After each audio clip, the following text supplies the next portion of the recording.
Salutations à tous et à toutes, c'est FW et bienvenue dans 5/3, les 5 minutes de méditation matinale.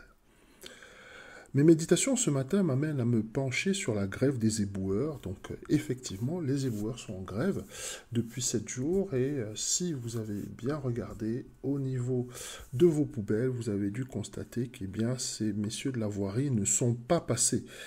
Et concrètement, là, la réforme des retraites est en train de prendre une tournure surprenante et inattendue, puisque effectivement, comme je le disais à l'instant, depuis 7 jours, les éboueurs sont entrés dans la danse.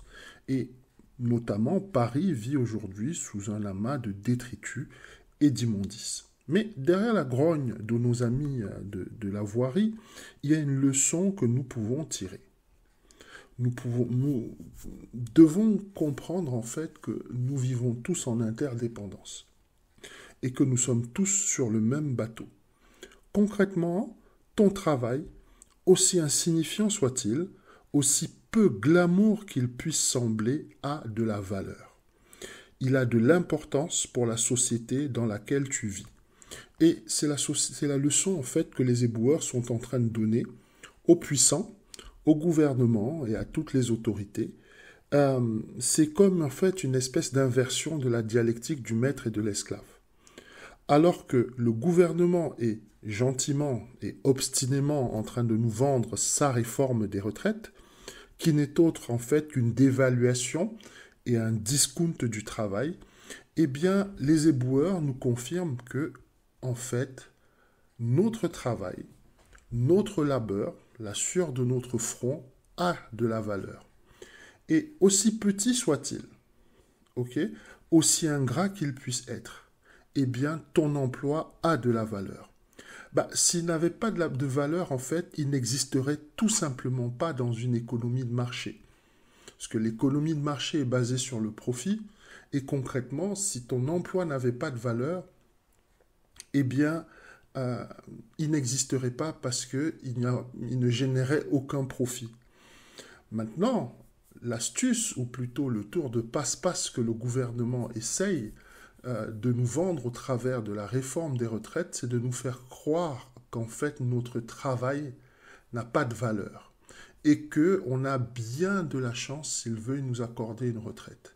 C'est-à-dire qu'en augmentant l'âge du départ en retraite, en le faisant passer à 64 ans, pour toutes les professions, c'est-à-dire que concrètement un éboueur ou quelqu'un qui a travaillé à l'usine pendant je ne sais pas combien d'années, va devoir attendre autant de temps que quelqu'un qui a travaillé dans un bureau, alors que nous savons que la pénibilité n'est pas pareille. C'est comme un déni en fait de l'effort ou plutôt du sureffort fourni pour faire ce travail.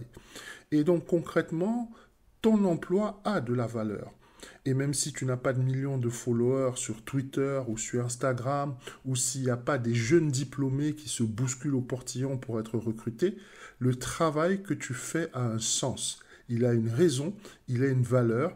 Et nos amis de la voirie qui ont bien compris que la véritable valeur de quelque chose ne réside pas dans son prix ou son apparence, mais dans son utilité, ont décidé de le démontrer en cessant de travailler.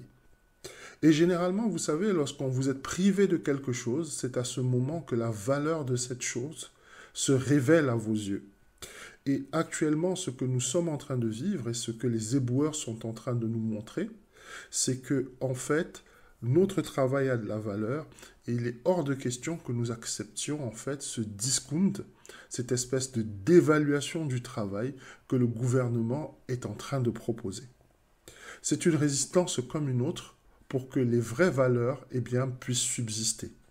Alors effectivement, il y a toutes sortes de désagréments qu'une telle grève peut générer dans nos vies. Mais il faut bien comprendre que les choses ne changeront pas si nous ne nous sacrifions pas un tout petit peu. Et en fait, cette grève des éboueurs me fait penser à une maxime de l'écrivain Taha Hassan Ferra, qui dit en fait que le travail crée la richesse, mais par contre, l'inverse n'est pas toujours assuré. Je te souhaite une bonne journée.